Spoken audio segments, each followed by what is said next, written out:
ډېرو محترمو مسلمانانو، نن د جمعې د ورځې یوه بهترینه وظیفه او داسې وظیفه محترمو مسلمانانو د یا حی یا قیوم برحمتک استغیثو چې اخره کې ثا ده ثا دا داسې وظیفه ده محترمو چې دا د حدیث مبارکو کې هم راغلې ده او کوم مسلمان رور یا کوم مسلمان خور چې په هره نړۍ کې وي، په هر مشکل کې وي، که لوی وي که وړوکی وي، او دا وظیفه د خپلو حاجاتو دپاره، د خپلو مقاصدو دپاره، د خپلو مشکلاتو دپاره راونیسي، نو انشاءالله العزیز د الله جل شانه په لوی فضل او احسان مبارک سره به انشاءالله ستاسو دا حاجتونه الله تعالی پوره کړي.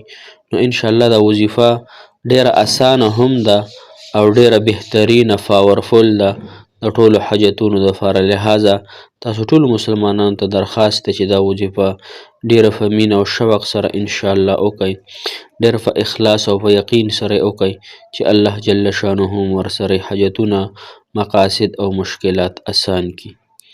السلام علیکم ورحمة الله وبرکاته.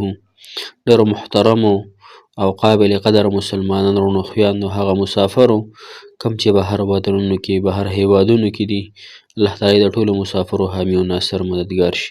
الله تعالی د تمامو ترسرو نوجوانانو، هلکانو، جینکو بهترینې نکاحګانې الله تعالی وفرمایي او نوجوانانو ته د الله تعالی په دې زندګو کې، په کاروبارونو کې، په صحتونو کې ډېر برکات واچوي. محترمو، نن زموږ یو اسانه او بهترینه وظیفه ده چې د هغې نوم دی یا حی یا قیوم برحمتک استغیث. د اخره ته ثا ده پکې محترمو. دا وظیفه چې چا کړې ده یا یې څوک کوي، الحمدلله زه خو یې پخپله هم کومه. دا یو داسې شیخ الاسلام حضرت مولانا ظفر احمد عثماني رحمت الله علیه واسعه، الله تعالی د هغه په قبر باندې کروڑه او ارباحه او رحمتونه نازل کړي. الله تعالی د هغه قبر د جنت د باغچو نه یو باغچه وګرځولی کړي. هغوی لیکلي دي چې زموږ ډېرو اکابر علما او محققین او احبابو په دې کلماتو باندې هغه هر کار د الله تعالی په لوی احسان او توفیق سره سم کړی دی. دا کلمه به تاسو محترم مسلمانانو وایئ او ستاسو چې کوم کار وي هغه به الله تعالی انشاءالله سرته رسوي. وظیفه یا حی یا قیوم برحمتک استغیثو دا محترمو تاسو د سحر مونږ نه فصل وارې وایئ او د ماښام مونږ نه فصل وارې وایئ. ورځ کې به یې 2 ټیمه کوئ. که چا د هر فرض مونږ نفس سل کرته ویلی شو نو بیا خو ډېره زیاته بهتره ده. لکه مثال په طور سحر مونږ دې وکړو نو 100 پیرې دی یا حی یا قیوم برحمتک استغیثو، یا حی یا قیوم برحمتک استغیثو. سحر مونږ نفس دې 100 پیرې وکړه، 100 پیرې دې بیا د ماسپښین مونږ نفس وکړه، 100 پیرې دې بیا د مازدیګر مونږ نفس وکړه، دغه رنګې 100 پیرې دې بیا ماښام او بیا 100 پیرې ماسخوتن. نو که څوک وایي چې ټیم را سره نشته او 500 پیرې ورځ کې نشم کولی، نو بیا سحر مونږ نفس 100 پیرې او ماښام مونږ نفس 100 پیرې کوئ انشاءالله. او مخکې وروسته ته خیر د 11 پیرې درود شریف وایي. کم درود شریف تاسو له درځي، کم تاسو ته اسان وي. لومبی بهتره خبره دا ده چې انسان درود ابراهیمي ووایي، که دغه نه وي بیا چې هر درود شریف وویلی شو. صحیح شوه. او دا به روزانه تاسو کوئ. بله زموږ یو خورکی ده، هغه بار کمنټونه هم کوي، هغې دپاره هم پکې یو وظیفه ورکومه. هغه مخکې د هغې د نکاح مسله وه، یعنې نکاح یې نه کېدله، رشته یې نه کېدله، مثال په طور رشته یې بیخي نه کېدله. هغې ډېر وظایف کول، زما ډېر وظایف بیا ورته ما وظایف وښودل چې دا کوه. نو هغې بیا ما ته یو کمنټ وکړو چې مولانا صاحب وروره الله تعالی دې تا برکات درکړي او زما رشته وشوه. خو اوس داسې کار دی چې وي ما سره خپل خاوند ډېر زیات محبت وکړي، اوس ما ته د محبت یو دغه وښیه.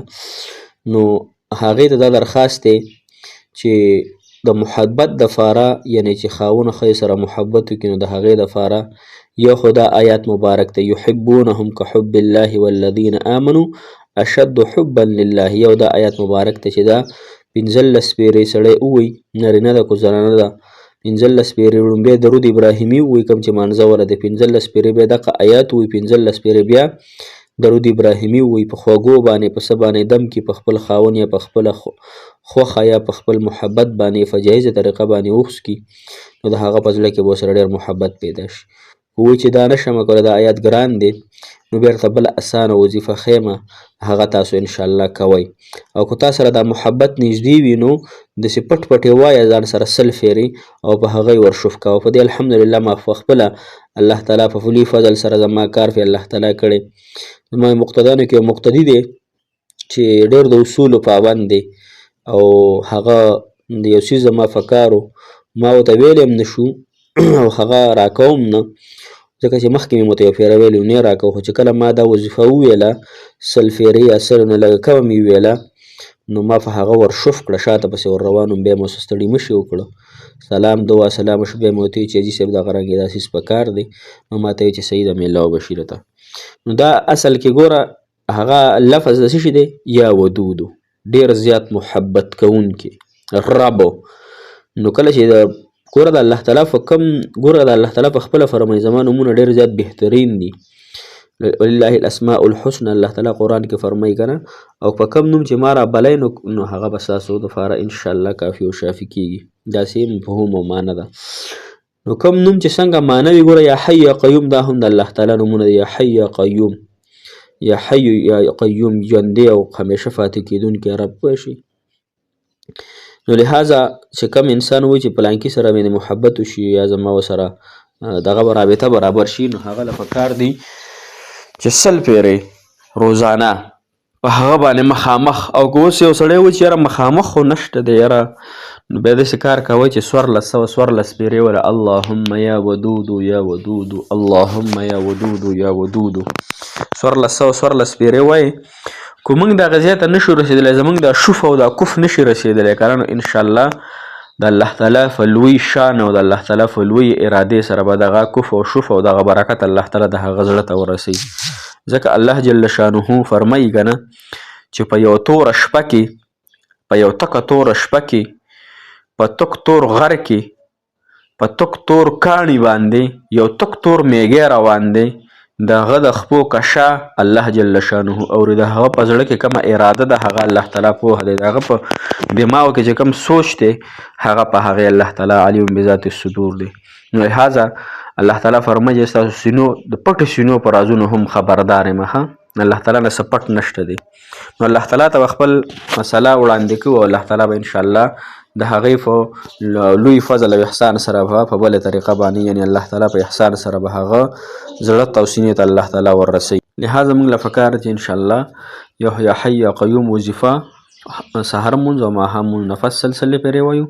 بل چې د محبت دا کمې معاملې د کمې خور د هغې دپاره هم پکې دغه د هغې ته دغه درخواست چې دغه وظیفې کوي. بل ګوره ښځه او خاوند محبت په څه سره سیوا کېږي چې ښځه خو د لومبۍ په خپلې خولې پټۍ ولګي صحیح شوه که نه هیڅ چون چورابه هیڅ فضول خبرې خاوند ورته 100 خبرې دې وکړي دې ته پکار دی چې دا په خوله باندې دا وایي جي قربان شم نه چې ته څه وایې هغه به کېږي. په دې سره خاوند په زړه کې ډېر محبت سیوي. کله چې یو ښځه خپل خاوند ته نیغه نیغه خبرې کوي هغه ورته 1 خبره کوي دا ورته 3 خبرې کوي هغه ورته 3 کوي دا ورته 15 کوي نو هر خاوند په دې باندې خفه کېږي ښه صحیح شوه که نه. او بل ښځو سړو له پکار دي چې خپلو